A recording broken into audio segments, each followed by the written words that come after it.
তোমাদেরকে একটা চিকেনের একটা চটপটা রেসিপি করে দেখাচ্ছি। তার জন্য আমার লাগছে পেঁয়াজ বাটা, আদা বাটা, এখানে আছে পোস্ত, চালমগজ, কাজু বাদাম বাটা, দই, চিনি, লাগছে হচ্ছে জিরে গুঁড়ো, ধনে গুঁড়ো, আর লাগছে নুন। আলুটাকে আমি ভেজে রেখেছি, চিকেনটাকেও আমি ভেজে রেখেছি। এবার আমি তোমাদেরকে তৈরি করে দেখাচ্ছি। সরি, তোমাদেরকে গরম মশলার কথা আর কেওড়ার জলের কথা বলতে ভুলে গেছি। চলো তোমাদেরকে তৈরি করে দেখাই। গরম তেলের মধ্যে গরম মশলাটা দিলাম,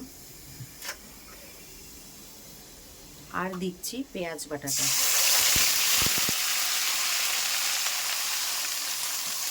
পেঁয়াজটা ভালো করে ভাজতে হবে।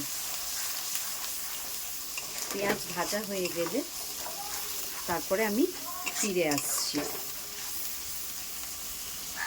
হ্যাঁ, এবারে দেখো আমার পেঁয়াজ ভাজাটা হয়ে গেছে, যার জন্যে তেল ছেড়ে দিয়েছে। এবারে আমি দেব আদা বাটাটা।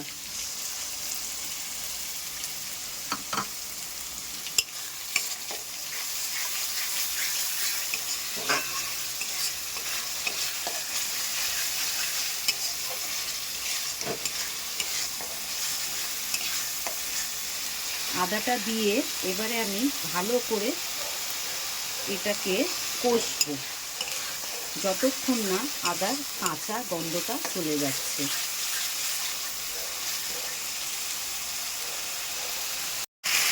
এবারে আদাটাও আমার ভালো করে ভাজা হয়ে গেছে। আদা থেকেও সাইডে দেখো তেল ছাড়তে শুরু করেছে। এর মধ্যে আমি দেব জিরে আর ধনে গুঁড়োটা।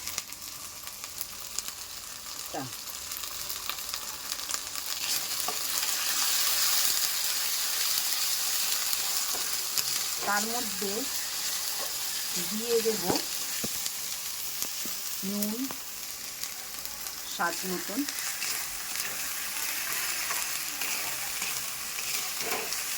চিনি স্বাদ মতন, যাতে ঝাল, মিষ্টি, টক এই ব্যাপারটা আসে। এবারে আমি আঁচটা হালকা করে দেব, দিয়ে তার মধ্যে দেব পোস্ত, কাজু, চালমগজ, কাঁচা লঙ্কা, কাঁচা লঙ্কাটা স্বাদ মতন, বাটাটা দিয়ে দিচ্ছি।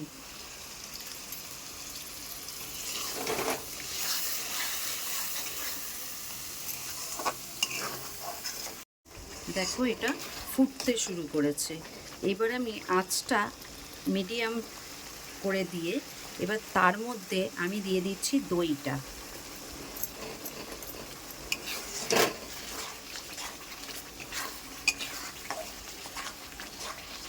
দইটা দিয়ে এইবারে আমি নাড়িয়ে আস্তে করে দিলাম, না হলে দইটা ডেলা পেকে যাবে।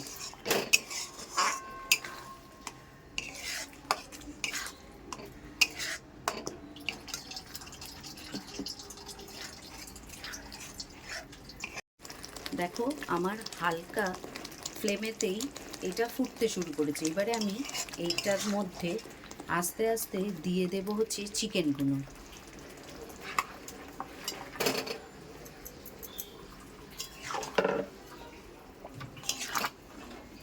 এবারে আমি ফ্লেমটা জোরে করে দেবো।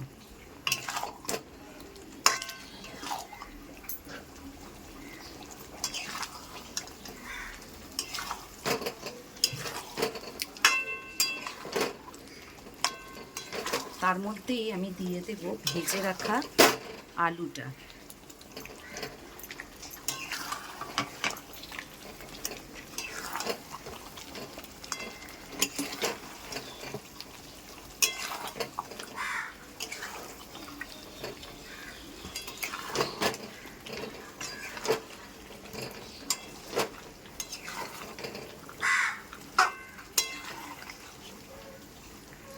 এইবারে এর মধ্যে যেইটুকু জল ছেড়েছে সেই জলেতেই এটা হালকা সেদ্ধ হওয়ার পর আমি তারপরে আরেকটু জল এর মধ্যে অ্যাড করব।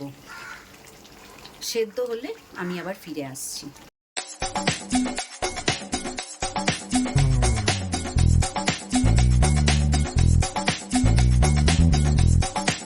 আমার মাংসটা তৈরি হয়ে গেছে। আমি বলেছিলাম এক্সট্রা একটু জল দেব, কিন্তু আমি দেখছি এই জলেতেই হয়ে গেছে। এইবারে আমি দিয়ে দেবো অল্প 1 চামচ মতন কেওড়ার জল দিয়ে অল্প একটু ফুটিয়ে আমি এটা নাবিয়ে তোমাদের দেখাচ্ছি। হ্যালো বন্ধুরা, আমি এরপরে একটুখানি চিলি ফ্লেক্স দিয়ে এইটা গার্নিশিং করেছি, করে তোমাদেরকে দেখালাম। একদিন করে দেখো, দারুণ হয় এটা। আর রুটি দিয়ে বা পরোটা দিয়ে খাওয়া যায়। আমরা বেশিরভাগই রুটি দিয়েই খাই। গ্যারেন্টি দিচ্ছি দারুণ লাগবে।